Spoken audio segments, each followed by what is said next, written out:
Olá, meu nome é Caio Nogueira, eu sou analista de qualidade e treinamento do Grupo Wietzler e hoje o assunto da nossa Universidade Wietzler são os índices de reajuste de preço. Tenha uma ótima aula!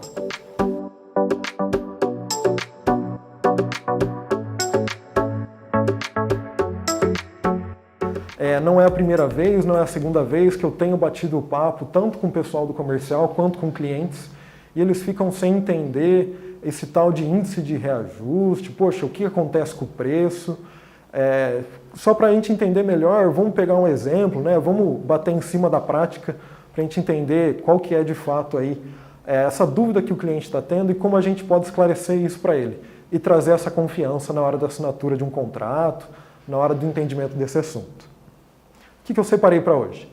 Aquela velha história do conhecimento prévio, para a gente entender o que a gente já conversou sobre esse assunto aqui dentro da Universidade Wietzler ou algum outro material auxiliar, o contexto de tudo isso que eu já falei, né, de onde que está surgindo essa dúvida, qual que é o documento que a gente consulta para poder entender um pouco sobre esse índice de reajuste. Exemplo prático, porque não adianta eu estar aqui na frente falando definições, se na hora de traduzir para o cliente a gente vai precisar de um exemplo prático. Então é importante que a gente pegue ali em números, poxa, então veio daqui, foi ali, utilizou tal referência. É essa a intenção do exemplo prático. E por fim a gente tira as conclusões, a gente arremata esse bate-papo de hoje nessa meia horinha, 40 minutos que a gente vai ter aqui. Beleza? Então vamos lá, só para tirar do caminho aí, né, os conhecimentos prévios que eu posso sugerir para todo mundo consultar depois aí do nosso bate-papo, ou no momento de aperto, eu vou sugerir duas universidades que a gente já fez. Uma lá atrás com o Tiagão, ali do coordenador do nosso time de gestão. Ele que falou sobre contratação de energia como um todo. Ele falou aí desde incertezas até preços, modalidades. E ali no meio, querendo ou não, a gente precisa falar de IPCA, de reajuste de preço, que faz parte desse cenário de contratação de energia. Então esse assunto está lá e também está nessa aula 53 que a gente fez mês passado sobre algumas dúvidas latentes que estão aparecendo sobre o contrato do Economia Exponencial. Então, como sugestão básica na nossa plataforma, temos esses dois assuntos. E, além da nossa plataforma, né, o que eu posso deixar de sugestão? Tem um boletim Focus, tá? O nome é esse, Boletim Focus. Ele é produzido pelo nosso Banco Central. Então, ele é um boletim majoritariamente econômico, de índices, de comportamentos. É uma tabela bem interessante para a gente ficar acompanhando previsões para os próximos anos desses índices de inflação. Então, ele sai com uma frequência semanal e eu consultei o que saiu agora 26 de maio para poder produzir o exemplo que a gente vai ver lá na prática. Então eu consultei esse Boletim Focus com frequência semanal. Também é um ótimo documento para consultar com relação a índice de reajuste tarifário. O contexto de tudo isso, né, o porquê que eu estou trazendo, onde que se insere esse índice de reajuste. Tem um determinado instrumento dentro do nosso mercado livre de energia, que é o contrato de energia, né?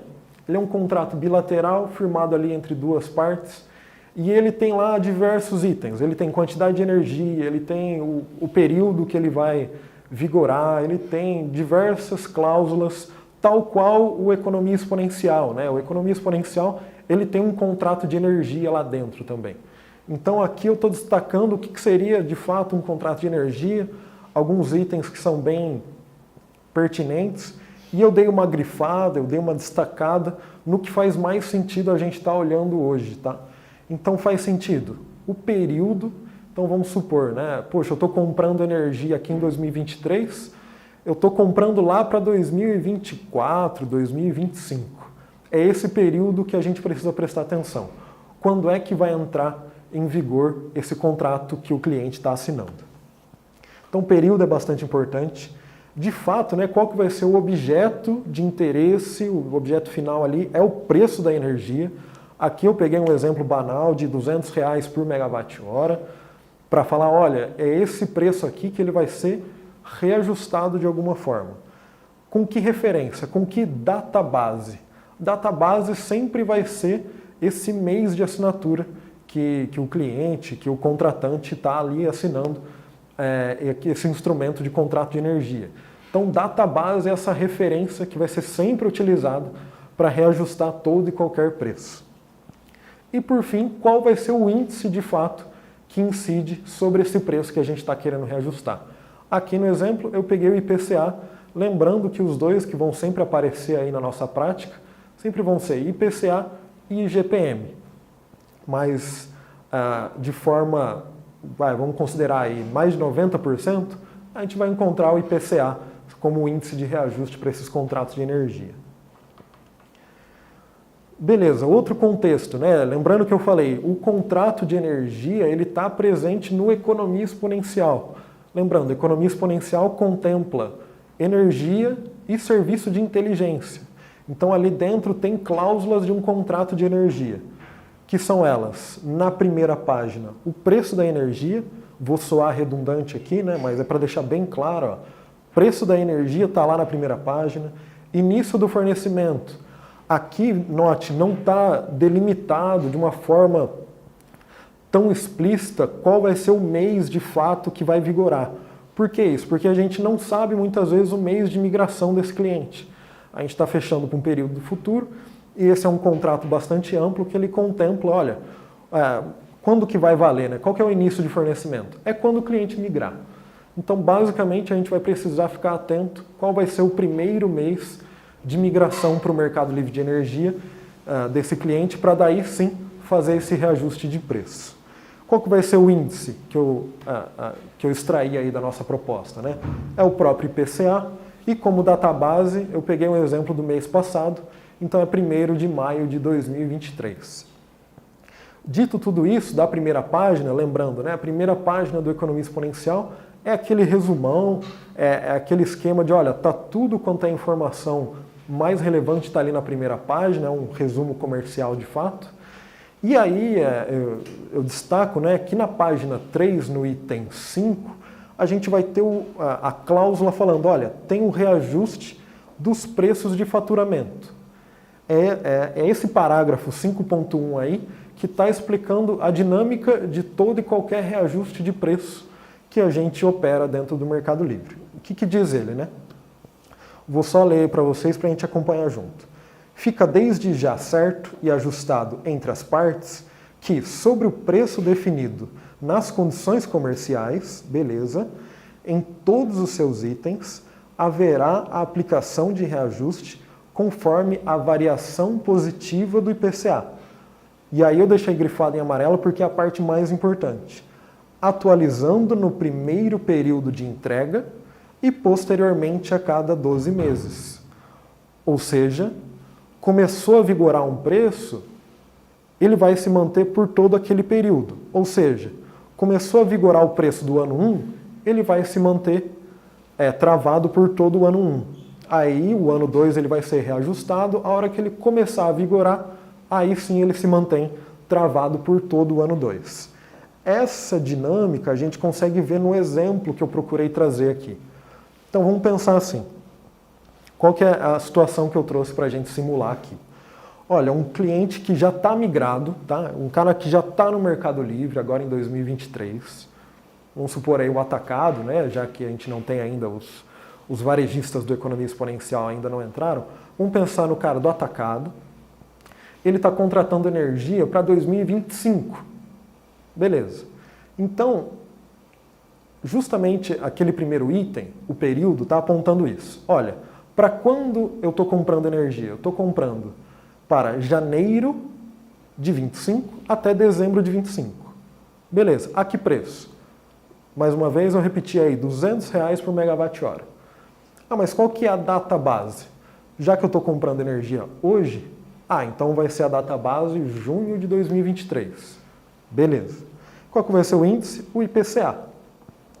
Então a gente está comprando lá para 2025. A gente precisa entender, ou pelo menos procurar fazer uma previsão do que vai acontecer até 2025 com o IPCA, que é a nossa inflação brasileira. Então a gente quer responder, no fundo, né, essa última pergunta que eu deixei. quanto ele irá pagar pela energia dele em reais por megawatt-hora lá em 2025? A resposta é mais ou menos por aí. Vamos tentar encontrá-la junto, né? A primeira pergunta é: quanto será o IPCA acumulado de junho de 23, ou seja, data base, até dezembro de 2024? Quanto que vai acumular de IPCA para que seja aplicado sobre esse preço e encontrar de fato o preço a ser vigorado em 2025 em diante? A gente não sabe quanto vai dar a inflação. Basicamente é uma informação incerta. Mas a gente tem uma certa previsão, a gente tem um certo chute para dar. E esse chute sai lá do Boletim Focus, do Banco Central. Por quê? Ele está falando lá, nesse último que eu encontrei no dia 26 de maio de 2023, o seguinte: olha, a expectativa para o ano de 2023, é de aproximadamente 6%. Era 5,8% a hora que eu bati o olho lá. Falei, tá, 5,8%. Então, quanto que vai dar só essa metade de 2023, que é o que de fato vai contar para reajustar o preço? Porque a gente está assinando em junho e vai reajustar até dezembro de 24. Mas pelo menos para a gente saber o dezembro de 23. Só para a gente tirar isso do caminho, pelo menos. Então, de junho de 23 a dezembro de 23, eu peguei e dividi o índice, que era de 5,9 ou 5,8, se eu não me engano. 5,8 eu dividi por 2, já que é uma estimativa aí que falta metade do ano para ser percorrido ainda. Então seria um IPCA acumulado de 2,9%. Beleza, também nesse boletim, fui lá bater o olho para o ano de 2024. Qual que é a expectativa? Aqui a gente está fazendo uma expectativa de preço lá para 2025. Então qual que é a expectativa para 24 do IPCA? Ah, lá estava falando que era de 4,1% aproximadamente. Então beleza, então para chegar lá em 2025 a gente vai ter que usar esses dois termos, esses dois valores que eu acabei de passar aqui. E como que a gente faz essa conta? A gente pega o preço do contrato, multiplica por 1 mais o IPCA acumulado do período que a gente quer calcular, que vai ser basicamente o 200, que multiplica 1 mais 2,9% mais 4,1%. Então, tira 2, vai 1 dessa conta aí, dá basicamente 200 vezes 1,07, que é a aplicação de 7% sobre esse preço de energia, que vai resultar ali em 213,83. Então essa continha aí, eu acredito que seja relativamente tranquila de ser feita. O que é importante de saber é o raciocínio por trás disso, é como a gente sai da database até o período de vigência desse preço. E eu falei, né, isso aí é para janeiro de 25 que a gente encontrou esse preço. Mas será que para fevereiro, para março, para abril de 25 também vai ficar subindo o preço? Vai ficar mês a mês subindo o preço? Aí a resposta é que não vai subir o preço. É por isso que a gente fala de previsibilidade também, né, no mercado livre de energia. Uma vez que está reajustado o preço e a gente encontrou o valor para janeiro daquele ano, ele segue o mesmo valor para todo aquele ano de 2025, aqui no exemplo, né? Então, uma vez encontrado o valor, ele segue flat, né? Ele segue o mesmo para todo o ano de 2025 ou todo o ano de vigência daquele preço, que é justamente o que traz aquele pedacinho que eu grifei ali atrás. Olha, atualizando no primeiro período de entrega e posteriormente a cada 12 meses. Ou seja, se ele tivesse comprado para 2026 energia, se tivesse comprado para 25 e 26, né, melhor dizendo, o 26 ele continuaria reajustando até janeiro de 26. Chegou janeiro de 26, travaria para todo o ano. Tranquilo? Essa é a dinâmica, tá? Essa é a forma de se fazer conta ali na forma bruta. Se a gente fosse visualmente, para quem é mais visual e menos de conta, o que está acontecendo com o preço? Olha, lá em junho de 23, lá na data base, foi assinado R$200 por megawatt-hora. E aí houve, né, se consolidou o IPCA mês após mês e foi andando com esse preço até o ano da vigência dele. Porque chegou o ano da vigência dele, chegou 2025, aí fica travado, que é aquele início de vigência que eu deixei ali embaixo. Ele trava em 213,83 e ele permanece o mesmo, ainda que o IPCA, mês a mês, ele está ali se consolidando, é a inflação nacional, né?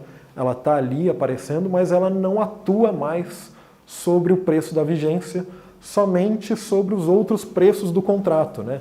Se tivesse 26, se tivesse 27, 28, aí sim estaria reajustando. Porém, para esse ano de 2025, que é o de vigência, ele está bem travado ali, bem estagnado. Então eu acredito aí que de exemplo seria esse aqui, para a gente entender.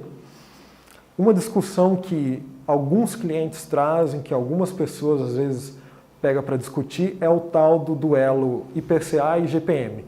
Por que está o IPCA e não o IGPM?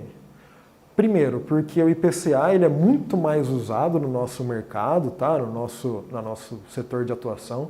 O IPCA ele é muito mais popular. Segundo, o IGPM ele é muito mais agressivo. A gente vê, só por essa curva aí, nos últimos 2, 3 anos, a diferença entre o índice do IGPM e o índice do IPCA. Então, se a gente estivesse aplicando IGPM nos contratos, teria um índice de reajuste muito mais agressivo do que o IPCA. Então, a gente não quer algo tão volátil assim. O sonho de qualquer mercado de commodity é ser previsível, é ser mais estático possível, ter menos volatilidade nos seus índices, nos seus resultados. Então aqui a gente está prezando, né, todo o mercado preza pelo IPCA e pela utilização desse índice, que ele é mais tranquilo de se... Não digo que não digo que é mais tranquilo de se prever, mas é mais tranquilo, assim, historicamente ele é mais estável do que o IGPM, tá? Por mais que ainda aí os últimos anos de 21 e 22 aí tenha dado um pequeno salto, o IGPM ele é mais agressivo e mais volátil. Algumas conclusões cabíveis para a gente encerrar o nosso bate-papo de hoje. Todo esse assunto, toda essa expertise, ela vem muito do Renatão ali da Exponencial, nosso diretor de inteligência de mercado, em alinhamento com toda a nossa área de contratação de energia, do time de gestão também. Então existe um alinhamento muito forte, porque pensar que numa comercializadora precisa se ter cuidado em duas pontas, né? Tanto na ponta de compra quanto na ponta de venda. Então esse índice de IPCA, índice de reajustes como um todo, né? Todo o cenário macroeconômico brasileiro, ele é um cuidado especial dessas duas áreas. Quando a gente fala, poxa, será que a gente não deve recomendar a um cliente comprar energia para 2032, 2040? Porque é possível, né? O contrato bilateral ele prevê essa possibilidade sem problema algum. Mas será que não dá para aguentar e a gente economizar o IPCA até um período futuro, né? Até mais próximo dessa data, de uma forma relativamente conservadora? Então é esse tipo de estratégia que muitas vezes é adotada na hora de se fazer uma contratação, uma compra ou venda de energia, tá? Como eu havia falado, né, as incertezas sobre o futuro e sobre o cenário nacional é sempre algo que está no nosso radar. Por que isso? Né? Porque influencia em níveis de geração de energia, influencia no índice de consumo de energia no âmbito nacional, influencia inclusive na inflação, em como a inflação, que é o próprio IPCA, né, ela está caminhando, qual é a expectativa e como incorporar esse tipo de índice dentro da nossa gestão de risco, que o próprio mercado, que o próprio Renato trouxe para a gente aí sobre o nosso mercado. Então esse é um assunto que está sempre no nosso radar. É importante a gente estar sempre em dia com jornais, com índices econômicos, ter esse tipo de informação ali à pronta entrega, porque ela é muito relevante para o nosso meio, tá? Eu já havia sugerido uma última vez aí naquele bate-papo sobre o contrato de energia, né? O contrato de economia exponencial, que eu bati aquele papo, e lá eu sugeri a calculadora do cidadão, que é uma ferramenta também do Banco Central, e ela é excelente para a gente ganhar essa prática com relação a esses índices de reajuste de preço, porque lá a gente pode escolher qual índice a gente quer reajustar, o período, né? Lembrando sempre que lá vai ter toda uma série histórica do IPCA para a gente poder fazer, olha, Se esse cara tivesse contratado em 2015, dali 5 anos ele estaria pagando qual preço, né? Com quanto reajustaria esse preço? Então ali tem todo o ferramental disponível, gratuito, é um site aberto ali, para que a gente possa utilizar essa ferramenta e tomar mais e mais conhecimento desse assunto. Como um número de referência, tá? Caso a gente se depare com essa discussão frente a numa conversa mais rápida, que a gente não tem uma calculadora ou a gente não tem todo esse ferramental digital disponível, normalmente eu utilizo 5% ao ano de inflação. É uma referência relativamente otimista, por assim dizer, visto que alguns anos anteriores a gente chegou a fechar a inflação em torno dos 10%, mas também já tivemos anos ali de 2%, 3% de inflação ao ano. Então, numa média, num valor geral, eu sempre coloco entre 5% e 6% ao ano, quando precisa fazer alguma estimativa futura de preços. Mas então o preço do Mercado Livre de Energia reajusta a 6% ao ano. E o do cativo? O do cativo também absorve esse IPCA, também absorve essa inflação, porém é visto a cada ano, né, no reajuste tarifário ou na revisão da tarifa daquela distribuidora. Então, dentre os fatores que orienta o reajuste do preço da distribuidora, está lá a inflação, está lá o IPCA. Então, vamos dizer assim, o que incide aqui no livre, tá, de inflação, também vai incidir de alguma forma no cativo. Então, se a gente fosse colocar ainda na mesma régua, né, poxa, se na expectativa o Mercado Livre fica 5% mais caro ao ano, a distribuidora fica pelo menos 2 dígitos, pelo menos 10%, 11% ao ano, ela reajusta o preço dela, que já é muito superior ao preço da energia do Mercado Livre, tá? Então, se a gente fosse colocar na mesma régua aí, um reajuste de 5% seria muito mais cômodo do que um reajuste de 2 dígitos da distribuidora, lá por volta dos 10%, 11%. Então, só para encerrar o nosso bate-papo de hoje, toda a minha intenção era trazer um exemplo, trazer esse assunto à tona, a gente olhar para ele com cuidado, tentar fazer conta, chamar algum colega da área aí para discutir isso, falar, pô, faz sentido essa conta que eu estou fazendo? É assim que faz a conta? Quando o cliente perguntar se o preço que ele está fechando hoje é o preço que ele vai encontrar lá na frente, a gente sabe a resposta agora, que minimamente é reajustado pela inflação. Qualquer contrato, qualquer prestação de serviço, entrega de produto é reajustado pelo IPCA, não tem muito segredo. Não é uma prática que nós escolhemos, nós, Grupo Witzler, escolhemos para fazer isso. É algo do mercado, é algo amplo, então não tem como correr disso. E basicamente essa era a intenção de hoje. A gente exercitar essa resposta, ter isso em mente e levantar algum exemplo, alguma coisa mais visual para a gente consolidar esse assunto entre a gente aqui. Bom, então essa foi mais uma Universidade Witzler. Espero que você tenha gostado e eu te vejo numa próxima. Até mais!